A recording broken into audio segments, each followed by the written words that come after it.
you wanted the best, you've got the best podcast, the hottest podcast in the world.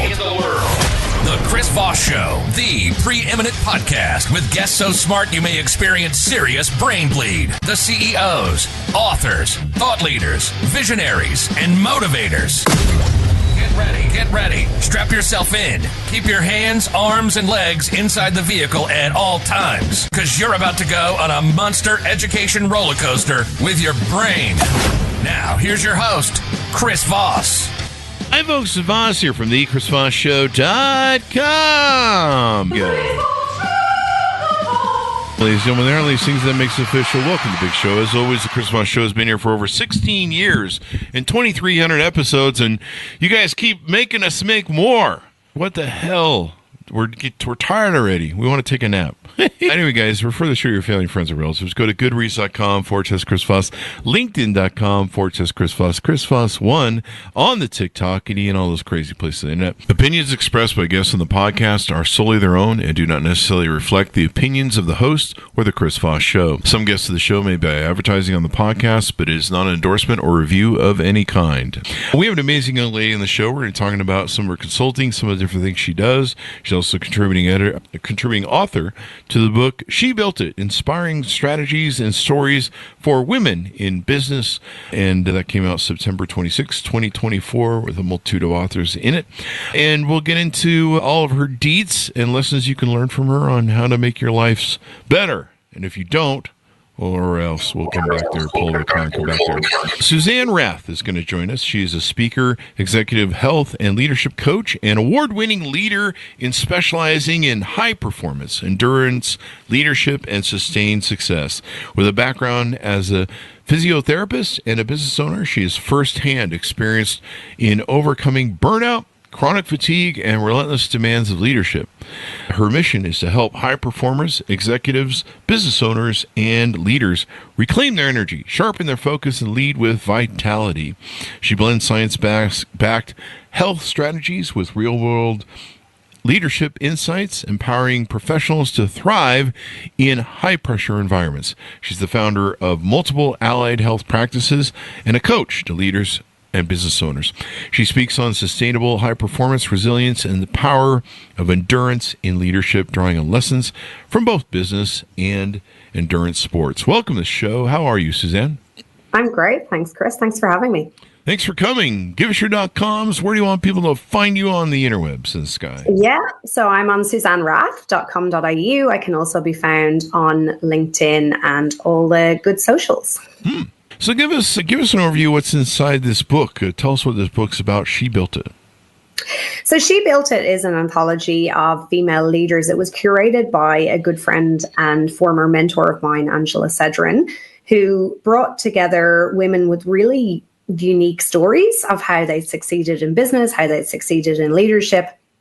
So mine tells a lot of my personal story and a lot of my background and how I guess Suze 2.0 evolved, which is where I set up my clinics business on the basis of having had a life-changing accident, having rehabilitated myself, gathered a team around me from having had a broken jaw and mild traumatic brain injury. Oh, no. But having that big vision that, number one, I was going to get back to where I was before and do the things I wanted to do, which included running the Boston Marathon. And two, that I was going to build a clinic space that I would like to go to. Oh. So that's, yeah. So tell us about your life's journey and some of these things that you overcame and how you navigated your way through them. Yeah, so I speak a lot on endurance leadership, and what I do with that is I parallel the stories of endurance athletes and the lessons from endurance athletes with success in business and in life. And so when I look at, so behind me, I've got a huge amount of participation medals from crazy endurance sports, so everything from road marathons to half Ironman to cycling across South America. But I'm a very ordinary athlete, right? Like, I'm not going to represent Australia anytime soon, but the lessons that has given me, and on reflection, I look back and I see, actually, I've done a number of marathons in my life. So one of them was moving to Australia. I moved to Australia from Ireland 13 years ago. I had worked in quite high performance sport in Ireland, and essentially I was starting again, building a life in Sydney, building a lot of creative outlets, building a friends group. And at the point when I just had built that up, I then got hit by a car and ended up with this ongoing symptoms, which I later diagnosed as a post-concussion syndrome. And this whole myriad of things, from a constant headache to chronic fatigue to concentration issues. So things that people can't see. And I pulled myself out of that over a period of 2 years because I was determined this wasn't going to be my reality. I was diagnosed with an adjustment disorder, which basically means that you're struggling to adjust to your reality after a trauma or an accident. And here's the thing, I was struggling to adjust because I wasn't really willing to accept that. So I had this big vision to get back to where I was. And the next step then was moving to Cairns, setting up my clinic business from scratch, scaling that, and then moving on to this next iteration of my life, which is in speaking and coaching. And what sort of work do you do when you say you set up your business and practice and things of that nature?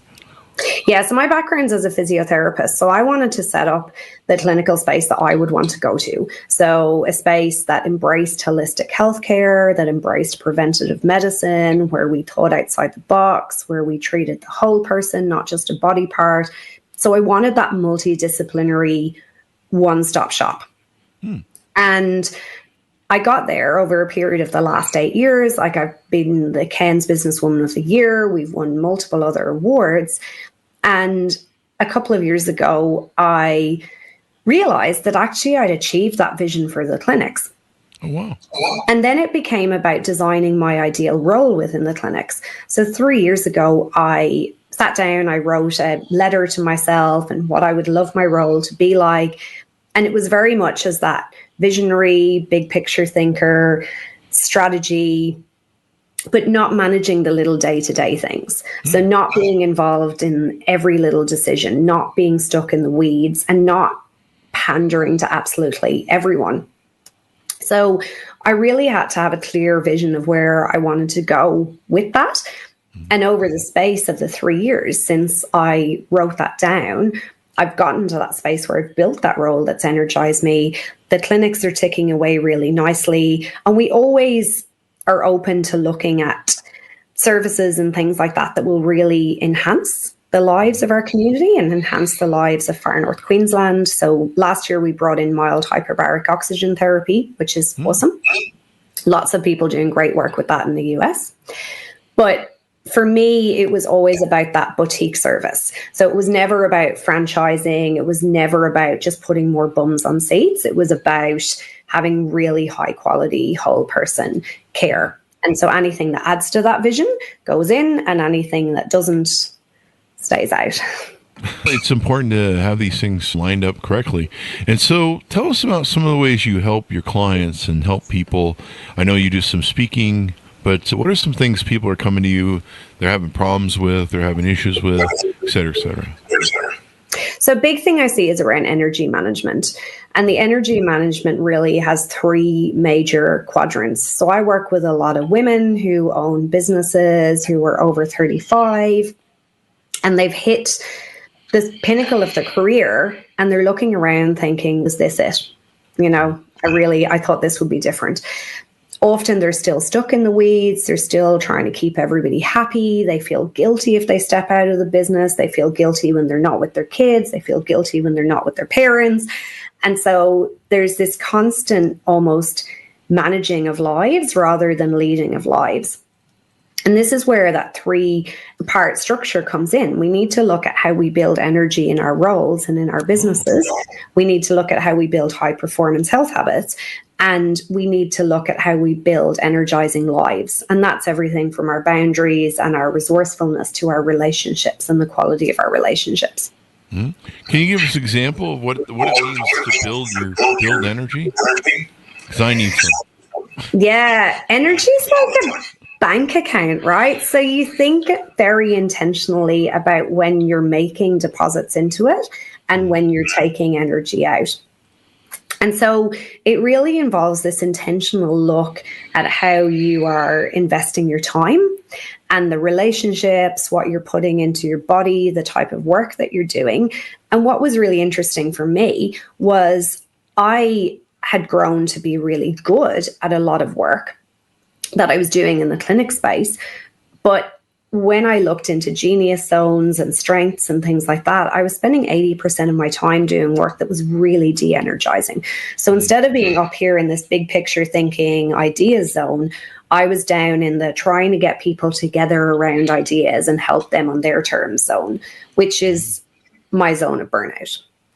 So I think if we can really get clear on the work that we love and the things that we love to do and get more of those, we're making those deposits into our energy bank. Make deposits in the energy bank. I deposit a lot of coffee and espresso all day long, so I get the caffeine deposit. That's what a lot of people do, right? And then alcohol to calm them down at night. No, don't do the alcohol. I did that for 20 years. Yeah. I'm not doing that. So there's a lot that goes into managing and taking care of ourselves. You mentioned that a lot of females you work with, one of the troubles they have is balancing family, work.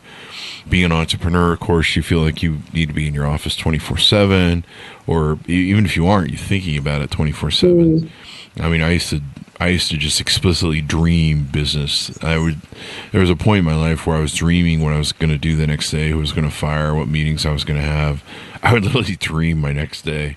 And, I knew what was coming the next day. It's not like I would, it was some sort of weird thing. But no, I was just like, I need to find that person tomorrow, and I have dreams about firing them and meetings that I would have, and I'd have dreams about those, and I'd just be like, can I just dream about, I don't know, something that doesn't have to do with freaking business? Yeah. And, a lot of people get into this, and they're really struggling with the aspects of that. Now, there's one thing we want to promote. You're also hosting or helping host a retreat. Tell us about that. Yeah, so in combination with Angela Cedrin, who, as I mentioned, co-authored the book, we are hosting Renaissance in Rome. So that is in September, the 5th to the 13th. This is actually Jubilee year in Rome, so it's a really great opportunity. We have got a organizer on the ground who lives in Rome. It's actually Angela's cousin, so we're going to get a lot of inside knowledge in terms of where we eat and the tours we do. And it's going to be really nicely balanced with business strategy, leadership, and well-being. And the purpose is really for women to come to gain clarity on their next steps. They leave with a 90-day profit plan, but also to gain clarity on what really lights them up and energizes them so that they have that success and that self-actualization. You got to have the energy refill. Yeah. Yeah. And the thinking plan. Energy refill over here. Here's my cup. Just kidding. Energy is a big part of it. Making sure you're not. One thing that a lot of people and entrepreneurs are bad at is delegating. And it sounds like you were mentioning earlier about how you're trying to do some stuff. You're trying to do some tasks that you weren't excited to do. And I think in that sort of case, to preserve your energy, it's better to find somebody who's maybe better at that, or absolutely, just somebody who can handle it. So you don't have to, because there's things I do out through my day. There's work pieces, and I'm like, somebody else should do this because I don't want to do it. Yeah. And it's if you got to do it, your brain just sits there and goes, "This is so tedious. This is such a waste of my time," right? And there's a lot of negative self-talk behind it. At least it is just me. I don't know. I don't live. And those things add up, right? Like those little 5 or 10 minute tasks or answering the questions, like they really add up. Yeah. My wife and kids want to talk to me, and I'm like, seriously? Is there somebody else that could do this? No, I'm just kidding. I'm just doing a joke. Yeah, that's a good idea for having a polygamous marriage where you have multiple husbands. Because then you're like, hey, can you go talk to the wife? Because I don't want to get in trouble. And then after that, can you go talk to the kids? And I'm going to play some video games here. People starting to figure out in the audience why I'm not married. With kids, without kids. So the retreat sounds like a lot of fun. It's going to be held in Rome. Rome's a beautiful country there. It's going to be stunning. And yeah, having that inside knowledge, being there in the Jubilee year as well will be really special. And I think, for me, carving out thinking time is so important. I create a lot of thinking time so that I can visualize what's next. So I build that resourcefulness.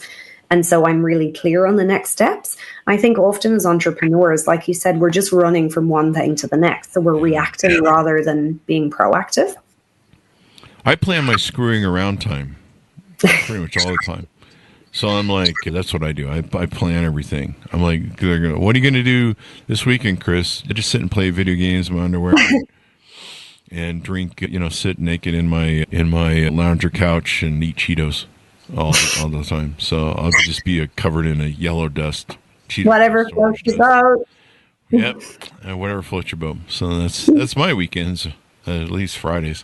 So, people really struggle with owning their own business. Do you mostly work with women?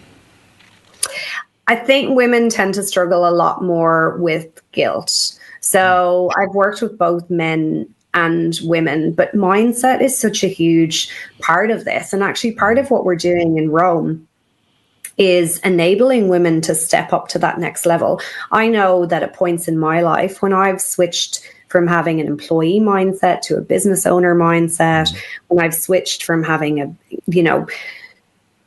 business owner mindset to a director mindset, when I've switched to having a coaching mindset, all of those things have been big step ups, and I've needed different people around me.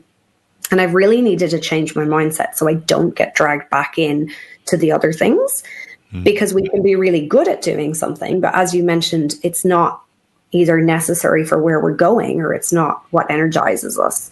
Yeah. I mean, it can grind you down, man. I remember through my companies getting ground down for stuff and not delegating, not I'm like, I can do this better, et cetera, et cetera. And where do you, with keynote speaking, do you speak all over the world, I guess?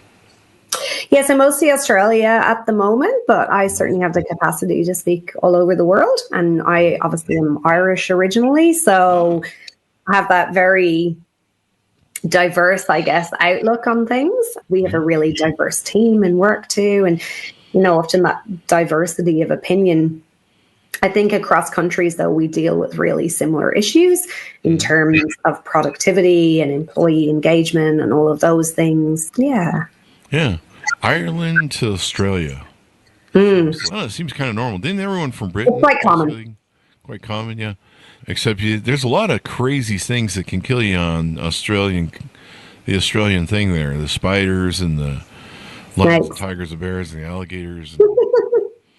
And crocodiles. We call them crocodiles. Yeah, crocodiles. Yeah. You got crocodiles, and you got I don't discern between crocodiles and alligators. I'm running from either one of them. I see one of those, I'm out. I'm same. Sprint the other way. I'm not even going to try and figure out, are you a crocodile or an alligator?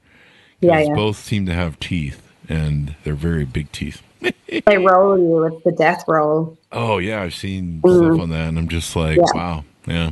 The death roll. That sounds like the first 7 divorces I had. Anyway, that joke never gets old.